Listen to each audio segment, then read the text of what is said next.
কোনো বেল আছে আপনার? আজকে এই সরকার চলে গেলে কালকে রাস্তা দিয়ে আপনার হাঁটবেন, কেউ আপনি তাকাবো? আওয়ামী লীগকে নিষিদ্ধ করতে পারবে না এই সরকার, জাস্ট পারবে না, চ্যালেঞ্জ, পারবে না।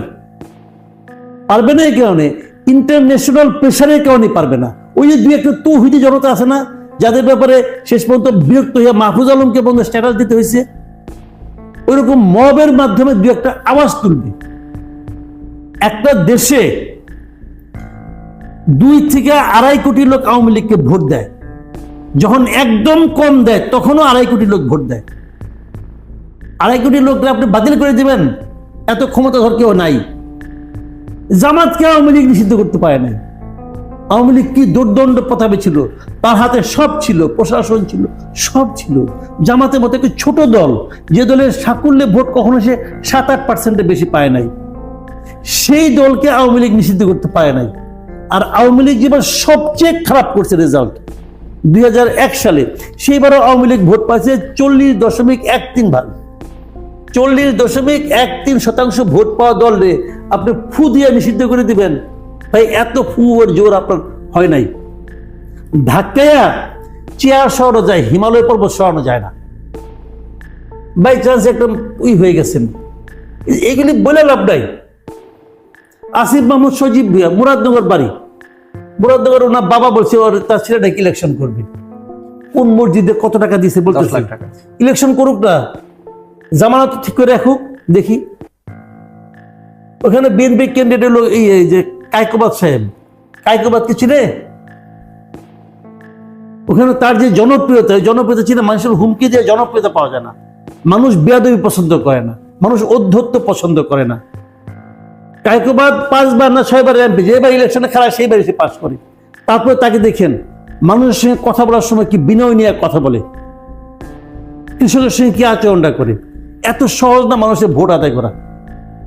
আপনাকে দেখে ভয় পাবে, ভোট দিবে না, বড় কঠিন কাজ। যে আওয়ামী লীগের যারা কোনো অন্যায় করে নাই, তাকে নির্বাচন করতে হলে ক্ষমা চাইতে হবে কেন? কোন আইনে?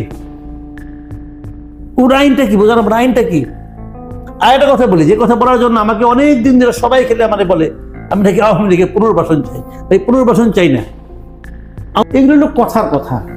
ওনারা এখন ক্ষমতায় আছে বলতেছে, ক্ষমতায় না থাকলে ওনার এই কথা কেউ শুনতো? আমার তো সন্দেহ আছে ভাই, কেন শুনবে তার কথা? সে কে?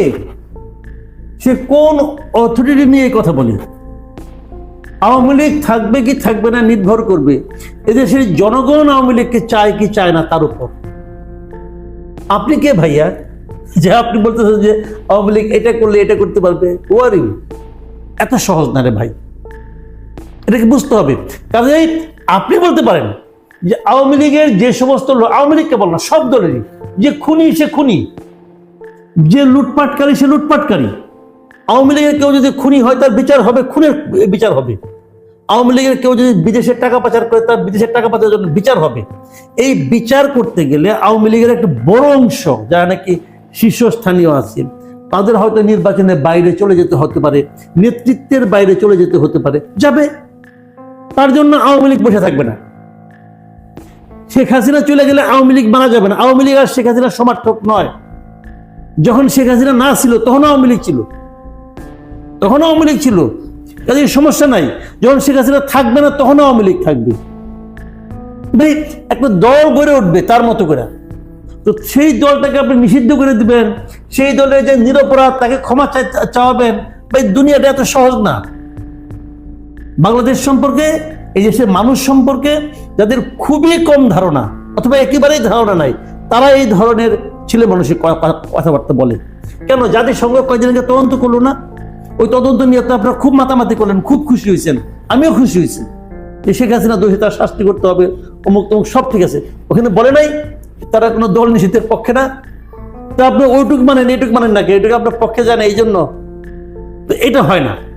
কাজেই ওই আপনি নাস্তিক উদাহরণ নিয়ে আসতেছেন, আনেন উদাহরণ আনেন। এরা তো ওই সমস্ত দেশেই লোক, তারা তো এটা বলে গেছে। এখন কি হবে না হবে আমি জানি না, গায়ের জোরে করতে পারেন। যদি গায়ের জোরে নিষিদ্ধ করার চেষ্টা করেন তাহলে ক্ষতিগ্রস্ত হবেন। আন্দোলন এবং নাগরিক কমিটি যে দলটি নিয়ে আসছে, এটার একটি পদ নিয়ে, মানে দলের সেকেন্ড ইন কমান্ড, সদস্য সচিব বা সেক্রেটারি যেটাই বলি, এই পদ নিয়ে অন্তত 4 থেকে 5টি গ্রুপ দেখা যাচ্ছে। ছাত্র শক্তির একটা গ্রুপ চাচ্ছে এদেরকে, ছাত্র অধিকার পরিষদের সাবেক নেতারা চাচ্ছে আরেকজনকে, শিবিরের এক্স নেতারা চাচ্ছে আরেকজনকে, মাহফুজ আলমের অনুসারীরা চাচ্ছে আরেকজনকে, বামরা চাচ্ছেন আরেকজনকে। এই যে এত সম্ভাবনার কথা বলছে, এত রাজনৈতিক বন্দোবস্ত করছে, দেশের সব ঠিক করে ফেলছে এবং আওয়ামী লীগকে একদম মুছে দেবে এরকম, সেই জায়গা থেকে গত 6 মাসে আমরা দেখলাম তাদের মধ্যে অন্তত এই নাগরিক কমিটিতে 5টি গ্রুপ, এই 5টি গ্রুপ বা 5 মেরুর দ্বন্দ্ব নিয়ে তারা যে দলটি নিয়ে আসছে, এই দলটি কি আসলে মানে কি, আপনি কি মনে করছেন দলটি আসলে কতদূর আগাবে বা কতটুকু সফলতা পাবে? শুনেন, এদের মধ্যে গ্রুপিং যেটা হচ্ছে এটাই স্বাভাবিক, এটাই স্বাভাবিক। এবং এটা তো আগেও এই গ্রুপিংটা কেউ তো করে মানবে না, সবাইকে বলবে আমি কম কি। নাহিদ ইসলাম যদি মনে করেন আপনার উপদেষ্টা না থাকতো তো তাকেও কেউ মানতো না। উপদেষ্টা হতে সে একটু প্রচারের মধ্যে আছে, অতএব তাকে নিয়ে আসছে।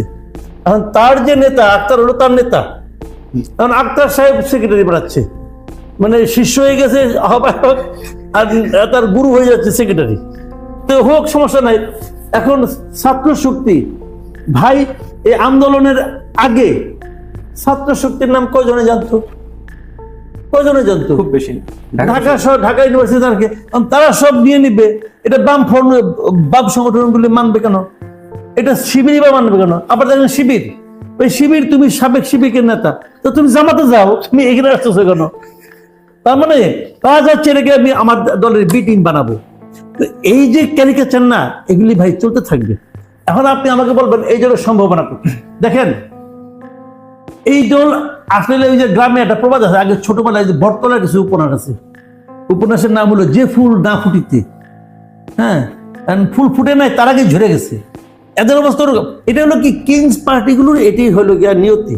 বাংলাদেশে যারা কিংস পার্টি বলতে আমরা যা বুঝাই, অনেকে বলে না কিংস পার্টি তো বিএনপি, কিংস পার্টি জাতীয় পার্টি। হ্যাঁ, ওগুলিও কিংস পার্টি, ওগুলিও কিংস পার্টি। কিন্তু ওগুলি যখন পার্টি ছিল তখন কিং নিজে পার্টির নেতৃত্বে ছিল।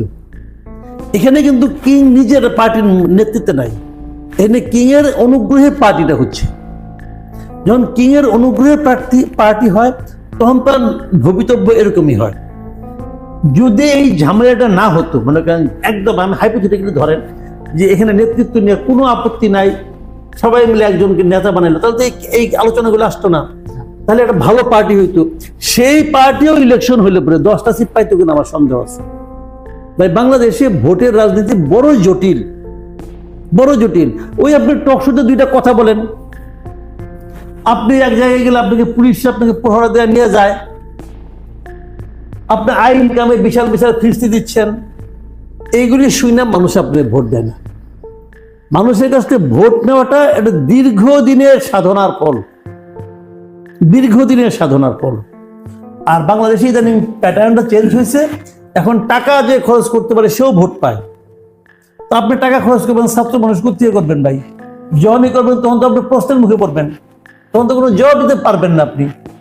কাজেই এরা ভোটে খুব ভালো করবে এটা আমি মনে করি না।